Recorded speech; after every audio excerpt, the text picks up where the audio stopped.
Ngayong araw nga ay gagawa tayo ng magsisilbing paaralan ng ating mga characters dito sa gagawin nating animation.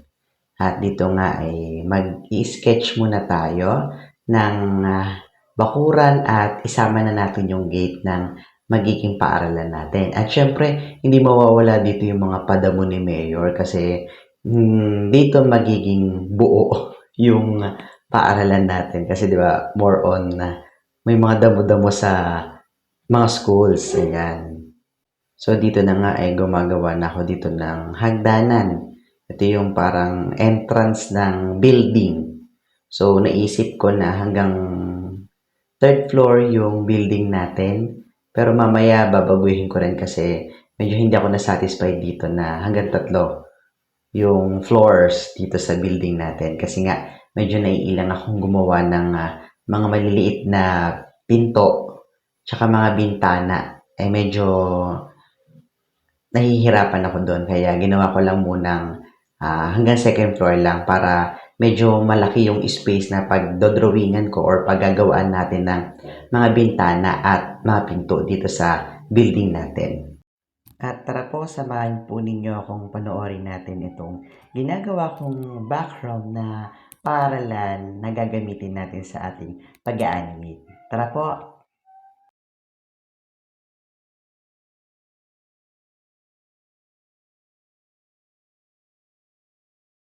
At dito nga po ay hindi pa rin talaga ako nakontento sa mga padamo ni Mayor sa labas ng bakuran ng ating paaralan. Siyempre, gumawa pa ako dito sa gilid-gilid o sa harap at sa harapan ng building natin.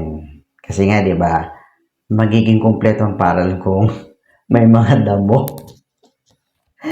So, ayun.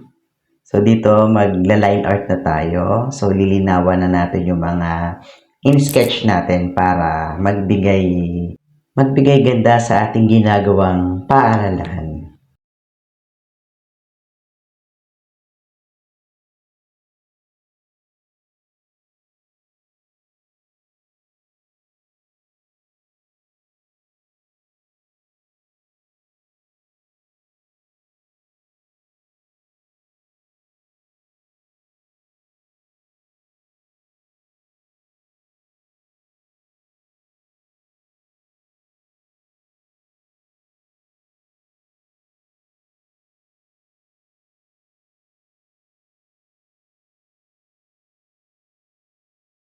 At dito nga ay susubukan nating i-line art yung mga pintuan at mga bintana sa ginagawa nating building. At dahil tamad na tayo dito sa puntong ito, ay kaka-paste na lang natin yung line art na ginawa nating bintana sa kabila. Oras na lang, copy paste.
At dito nga isisimulan na nating kulayan yung mga ginawa nating line art.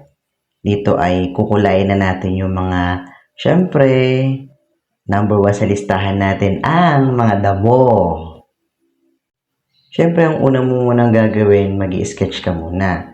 Pag ila-line art mo na yung in-sketch mo, hindi rin naman nasusunod yung in-sketch mo. Kapag ka magkukulay ka naman, kukulayin mo na yung niline artan mo, hindi rin naman masusunod yung niline art mo. So, dahil nga pagka ikaw ay isang artist, kailangan marunong kang mag-adjust sa kahit anong bagay. Kumpara naman sa ikabubuti, ikagaganda ng iyong gawa, ganun talaga, kailangan mo mag-adjust.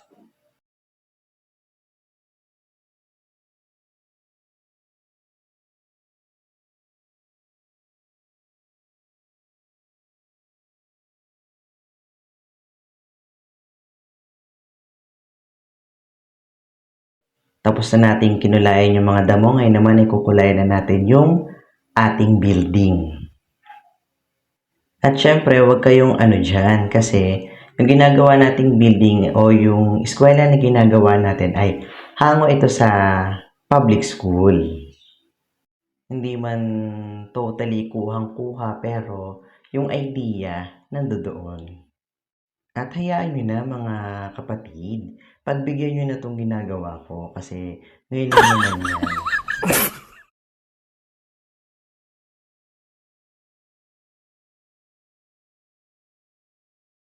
At dito nga naisipan ko naman na ibahin na yung kulay ng pintuan. Medyo dark brown naman yung gagamitin natin kasi kung ipaparehas natin sa kulay ng wall, parang walang pinagkaiba. Hindi mabibigyan pansin yung pintuan natin.